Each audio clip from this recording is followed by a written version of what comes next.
Sylvester Stallone est un nom synonyme de héros brutaux et d'action, tels que Rocky Balboa et John Rambo. Sa détermination et sa force physique font de lui l'une des plus grandes stars d'Hollywood. Mais il y a un hic. Sous son personnage brutal, Stallone cache un côté secret que la plupart de ses fans ignorent. Il a entretenu des conflits profonds avec d'autres grands noms du sport, et certains de ces affrontements vont bien au-delà de simples rivalités classiques. Pourquoi quelqu'un d'aussi inébranlable entretiendrait-il de telles rancunes envers ses autres stars? Il s'avère que la situation est plus complexe qu'on ne le pense. Sylvester Stallone, né le 6 juillet 1946 à Hell's Kitchen, dans l'État de New York, a connu une enfance particulière. Sa mère, Jacqueline Jackie Stallone, était une astrologue réputée et organisatrice de catch féminin. Et son père, Francesco Frank Stallone Sr., était un immigrant italien et barbier. L'enfance de Sylvester n'a pas été sans heurts. En raison de la difficulté de son accouchement, les médecins ont eu recours au forceps, ce qui a entraîné une paralysie du côté gauche du visage, touchant la lèvre, la langue et le menton. Il en est résulté une expression hargneuse et des difficultés d'élocution qui sont devenues sa marque de fabrique. Enfant, Stallone a été victime de harcèlement, mais il a su tirer parti de sa douleur pour se consacrer à la musculation et au théâtre. Son parcours n'a pas été simple. Anjo, un conseiller d'orientation, a annoncé à sa mère qu'il serait parfait pour travailler comme assistant électricien.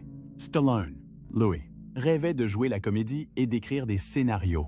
Après une partie de son enfance passée en famille d'accueil, il retourne vivre avec sa famille à l'âge de 5 ans, plus tard, après le divorce de ses parents. Il s'installe chez sa mère à Philadelphie. Les premières années de Stallone ne furent pas faciles. Il a joué des rôles mineurs au cinéma et a même effectué des petits boulots, comme nettoyer un zoo. Sa première grande percée a eu lieu en 1970 dans le film érotique The Party at Kitty and Studs, alors qu'il était sans abri et désespéré. Après quelques rôles mineurs, sa véritable percée est venue avec l'écriture de Rocky, l'histoire d'un boxeur outsider, et il a insisté pour tenir le rôle principal. Le film fut un succès retentissant et Stallone reçut les éloges de la critique, notamment une nomination aux Oscars du meilleur acteur et du meilleur scénario.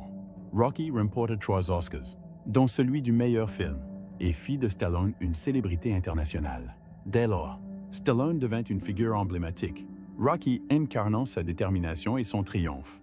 La carrière de Stallone prend enfin son essor à la fin des années 1970 et au début des années 1980, où il enchaîne les rôles, consolidant sa réputation à Hollywood. Il fait ses débuts de réalisateur en 1978 dans Paradise Alley, où il incarne l'un des 3 frères pratiquant le catch professionnel. La même année, il réalise Fist, dans lequel il incarne un ouvrier d'entrepôt devenu dirigeant syndical, librement inspiré de James Hoffa. En 1979, il revient à Rocky II et écrit, réalise et interprète la suite de son film à succès Rocky. Le film connaît un succès fulgurant, engrangeant 200 millions de dollars de recettes mondiales. Les années suivantes voient sa popularité croître encore, notamment grâce à son interprétation du légendaire John Rambo dans le film First Blood, 1982. Ce film d'action a non seulement marqué le début de la saga Rambo, mais a également révélé une autre facette de Stallone, les critiques soulignant son interprétation du personnage comme plus humaine que celle du livre. Stallone a continué à faire tomber les barrières, jouant dans La Victoire, 1981, avec Michael Caine et l'icône du football Pelé, et dans Les Faucons de la Nuit, 1981, où il incarnait un policier poursuivant un terroriste. En 1982, Stallone a joué, réalisé et écrit le scénario de Rocky III, se préparant pour son rôle par un entraînement rigoureux qui a réduit sa masse grasse à un impressionnant 2,8%. Malgré quelques échecs, comme Staying Alive, 1983, une suite de La Fièvre du samedi soir qui a été un échec critique. Stallone a connu un succès commercial avec la plupart de ses films, comme Rocky IV et Rambo. First Blood Part 2, 1985. Il était également célèbre pour sa rivalité avec Arnold Schwarzenegger, tous 2 héros d'action se disputant la première place à Hollywood. Durant les années 1980 et 1990, Stallone continua d'apparaître dans des films comme Cobra, 1986, Tango et Cash, 1989, et Cliffhanger, 1993, conservant ainsi son statut de héros d'action. Certains de ses films, comme Stop où ma mère va tirer, 1992, connurent cependant des échecs. D'autres films, comme Demolition Man, 1993, ont connu un succès au box-office, témoignant de sa popularité durable, son déclin et son présent. La carrière de Sylvester Stallone a connu un effondrement significatif à la fin des années 1904 et au début des années 2000, période durant laquelle il n'a pas réussi à conserver sa place parmi les plus grands héros d'action d'Hollywood. En 2000, Stallone a joué dans Get Carter, un remake du film britannique original de 1971. Le film a cependant reçu des critiques négatives et n'a pas eu de succès au box-office. Ce fut le début d'une période difficile pour sa carrière. 16 films suivants, dont Driven, 2001, Avenging Angelo, 2002 et Detox, 2002, subiront tous le même sort. Malgré la notoriété de Stallone, ces films furent non seulement des échecs au box-office, mais aussi des échecs, ce qui indiquait que son ancienne influence au box-office s'affaiblissait. Ses efforts pour se réinventer à travers divers genres et rôles, notamment Driven, dans lequel il incarnait un pilote de course, ne réussiront pas à séduire le public. Le thriller d'action Detox, sorti en 2002, dans lequel Stallone incarnait un policier dans un hôpital psychiatrique, n'a pas non plus rencontré le succès auprès des critiques ni du public, ce qui a accentué sa baisse de popularité. Le personnage public de Stallone, autrefois associé au rôle machiste de Rocky et Rambo, a commencé à perdre du terrain à mesure que le genre de l'action évoluait et que de nouvelles franchises et stars gagnaient du terrain. L'industrie elle-même s'orientait vers des films d'action plus cérébraux et moins conventionnels, rendant obsolète le style narratif pectoral et pragmatique de Stallone. La carrière de Stallone n'était cependant pas terminée. Il connut un regain de popularité temporaire au milieu des années 2000. Mais ce n'est qu'avec la relance des franchises Rocky et Rambo qu'il reprit son élan à Hollywood. Malgré ces regains, la période 2000-2005 vit une chute vertigineuse de sa carrière, accentuant le dilemme des stars de films d'action vieillissantes dans une industrie en pleine mutation. Marriages et enfants de Stallone. Sylvester Stallone s'était marié 3 fois. Il a 2 fils de son premier mariage et 3 filles de son troisième.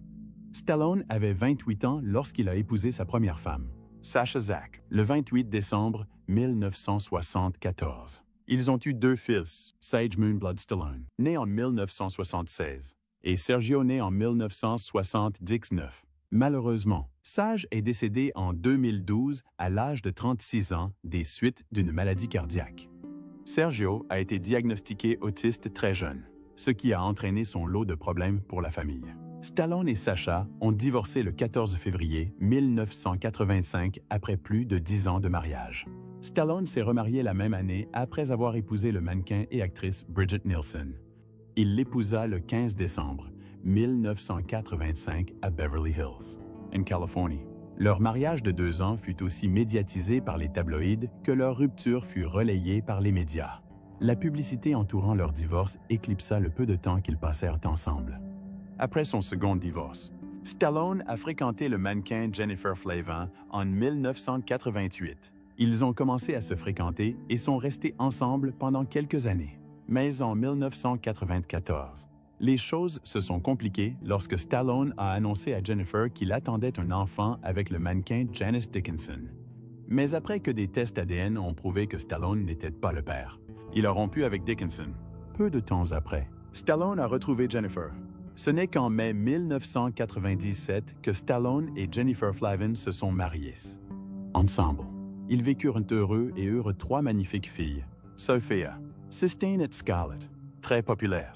Elles furent même choisies comme ambassadrices des Golden Globes lors de la 74e cérémonie des Golden Globes en 2017. C'était un privilège de participer à cette prestigieuse cérémonie, qui mit une fois de plus la famille Stallone sous les projecteurs. Mais tout n'a pas été rose. En août 2022, après 25 ans de mariage, Jennifer Flavin a demandé le divorce pour dissolution du mariage et autres mesures de redressement.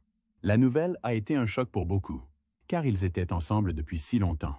Mais à peine 1 mois plus tard, en septembre 2022, Stallone et Jennifer se réconciliaient et acceptaient de donner une seconde chance à leur mariage.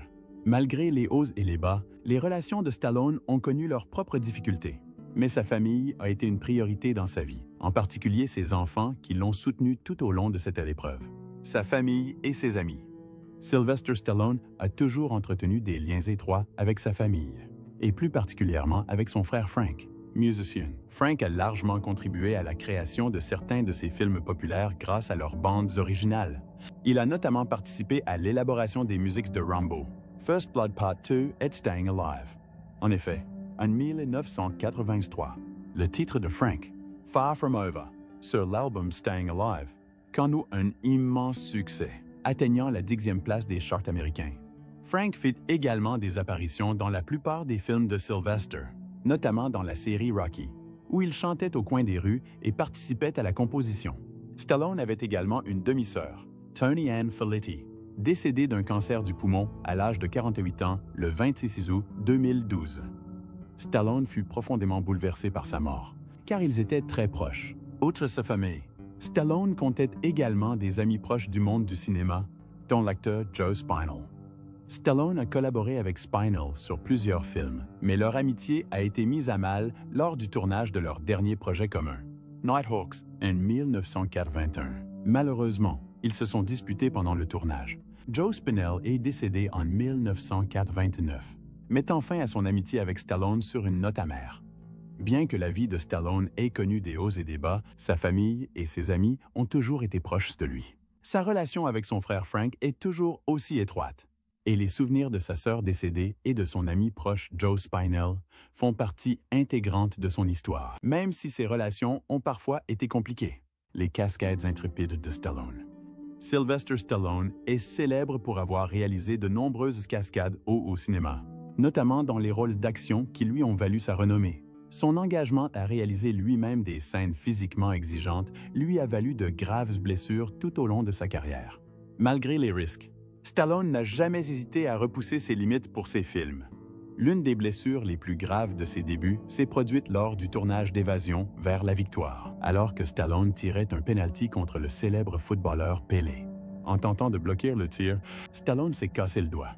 Ce n'était pas une blessure grave, mais c'était un signe précoce que son dévouement à réaliser ces cascades pouvait être dangereux. Puis, lors du tournage de Rocky IV, Stallone a décidé de rendre les scènes de combat aussi réalistes que possible. Il a notamment donné l'ordre à son partenaire à l'écran, Dolph Lundgren, de « frappe-moi aussi fort que possible dans la poitrine ». Mais cette action n'a pas fonctionné comme prévu.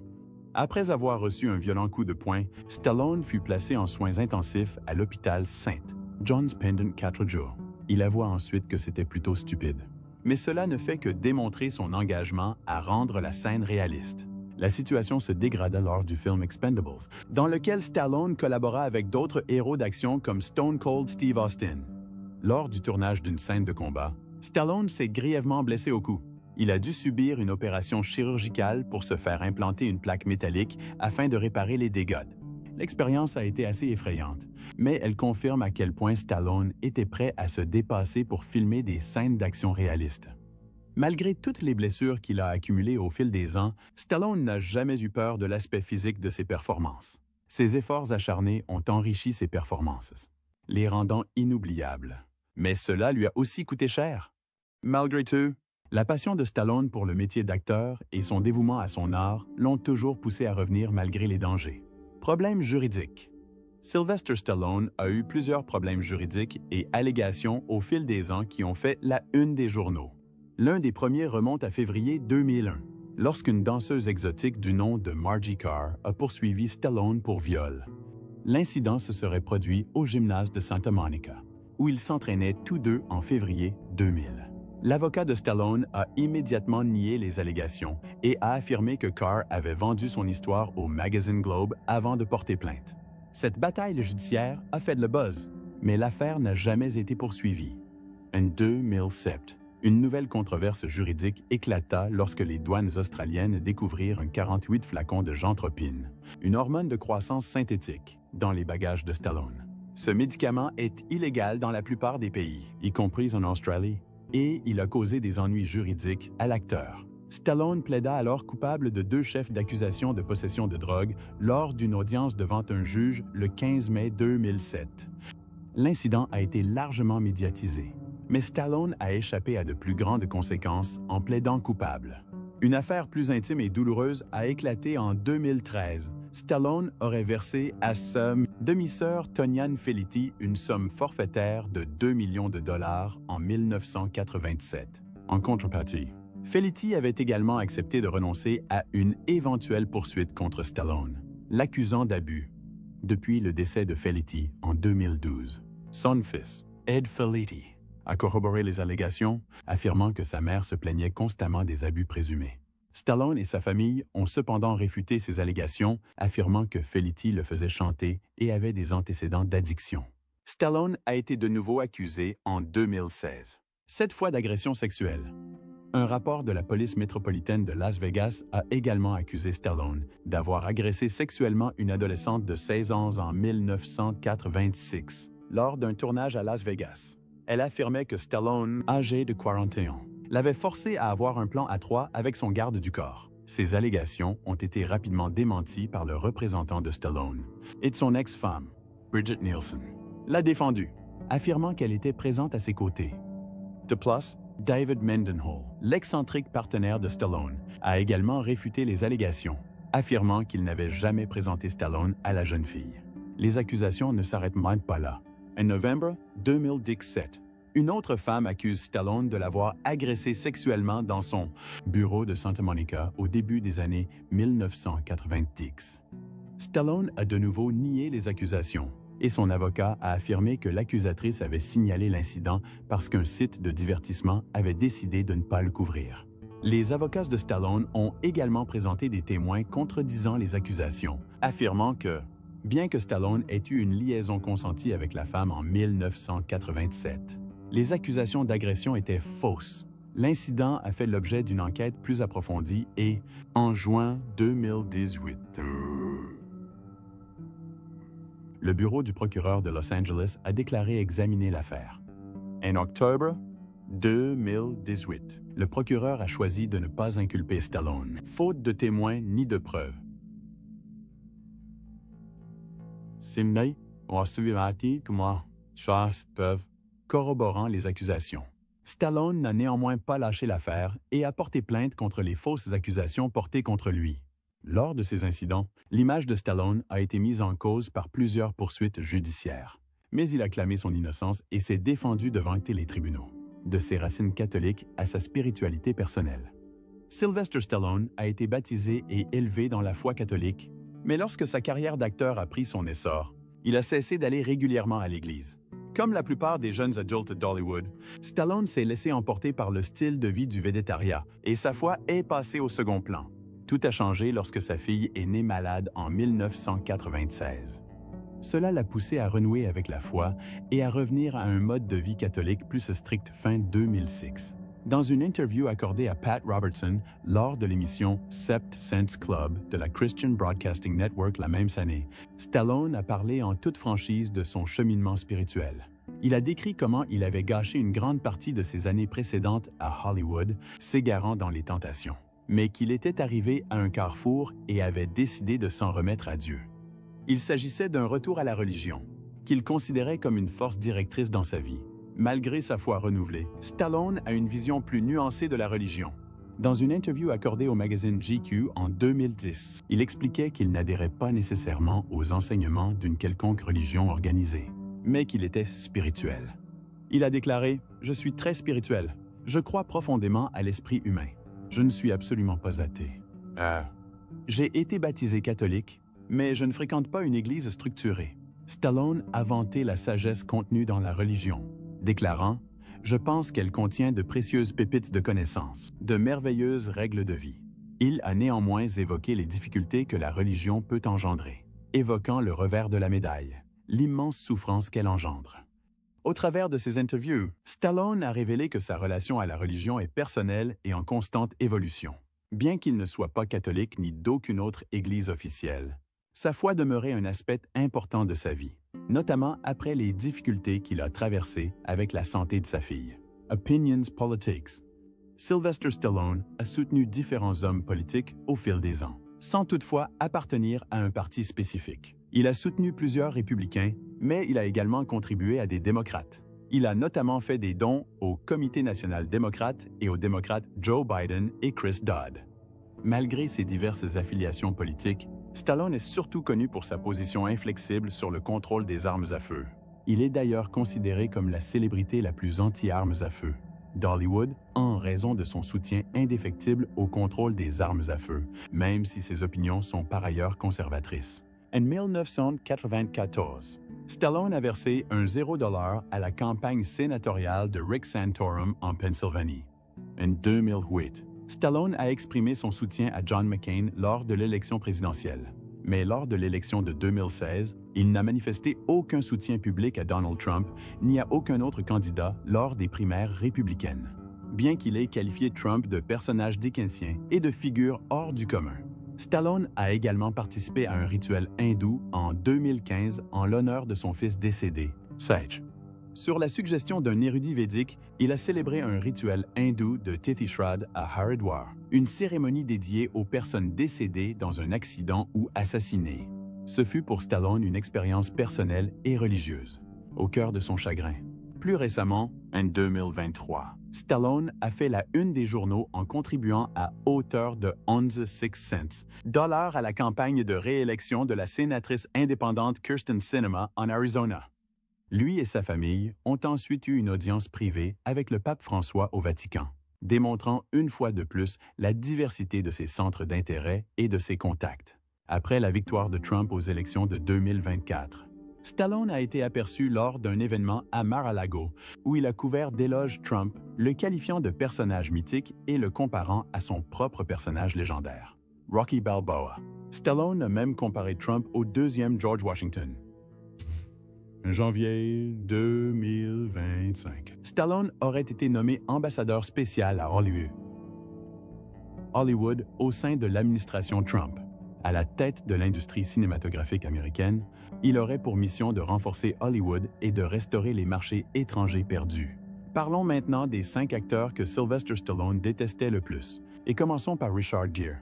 La querelle entre Sylvester Stallone et Richard Gere remonte aux années 1970, lors du tournage du film Les Seigneurs de Flatbush.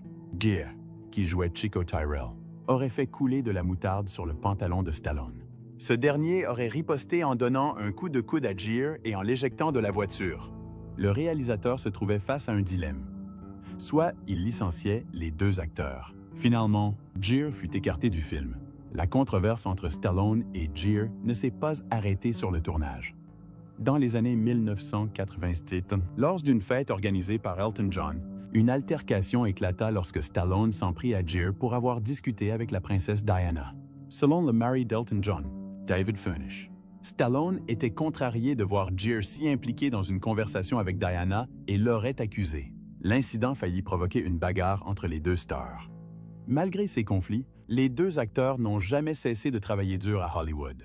Néanmoins, une relation aussi tendue est un épisode épique dans l'histoire des rivalités entre célébrités. Bruce Willis, des désaccords financiers ont eu lieu entre Sylvester Stallone et Bruce Willis pendant le tournage d'Expendables 3.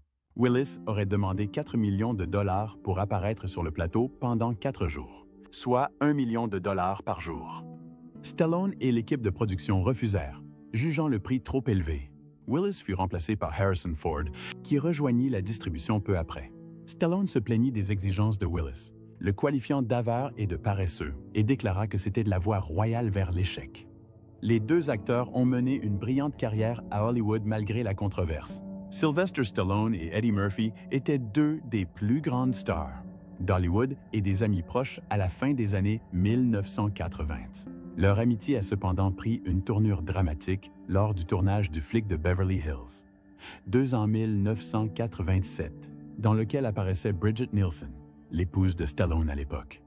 Des rumeurs de liaison entre Murphy et Nielsen ont commencé à circuler. Murphy a raconté dans une interview à Rolling Stone en 1989 que Stallone l'avait confronté en face-à-face au téléphone, l'accusant de tromperie. Murphy se souvenait que Stallone avait dit « Tu as nourri ma femme » et que Murphy avait répondu « Chut, mon frère, je n'ai pas baisé ta femme. » Murphy supposait que malgré ses dénégations, Stallone était toujours méfiant. Murphy ajouta « Sly et moi nous entendions bien aussi. Mais après cette étrange histoire avec Bridget, C'était fini. Je ne l'ai pas baisée. Lorsqu'on lui a demandé si Nielsen était de son type, Murphy a répondu « Ai-je jamais voulu baiser Gita? Non, elle n'est pas mon type. Elle était mariée. Et mariée à un ami. Je ne suis pas ce genre d'homme. » Les retombées de l'incident ont entraîné une rupture définitive entre les deux acteurs, mettant fin à leur amitié. Stallone et Murphy ont tous deux poursuivi une carrière fructueuse à Hollywood malgré le drame. Kirk Douglas. Au début du tournage de First Blood, la légende du cinéma Kirk Douglas a joué le colonel Sam Troutman, le mentor de John Rambo et le père à l'écran de Sylvester Stallone. Douglas avait déjà été intéressé par le scénario, mais dès son arrivée sur le plateau, il a exigé d'importantes modifications du film, notamment une réécriture de la fin pour faire périr Rambo, à l'instar du livre original. Il a également exigé de réécrire son texte et on l'a entendu s'adresser à lui-même à la troisième personne, marmonnant des phrases telles que Kirk ne dit pas ses répliques. Et Kirk Douglas devrait avoir celle-ci. Le réalisateur Ted Kotcheff et les producteurs ont tenté de se plier aux exigences de Douglas, travaillant tard le soir à réécrire des scènes. Mais Douglas n'était toujours pas satisfait. Alors Kotcheff l'a interpellé. Il se souvient avoir dit à Douglas « Kirk, voilà la situation. Je t'ai fourni un scénario. Tu l'as pris et tu as dit que tu l'avais adoré. On tourne le scénario que tu as adoré. Si tu veux jouer dedans, je serais ravi de t'accueillir. Mais sinon, tu peux partir. » Douglas répondit. Kirk s'en va. Après le départ de Douglas, la distribution a immédiatement recruté Richard Crenna pour incarner le colonel Troutman. Crenna est arrivé sur le plateau le lendemain et a mémorisé son texte pendant le trajet. Son interprétation de Troutman a été un succès et est devenu l'un de ses rôles phares, contribuant ainsi à l'immense succès du film.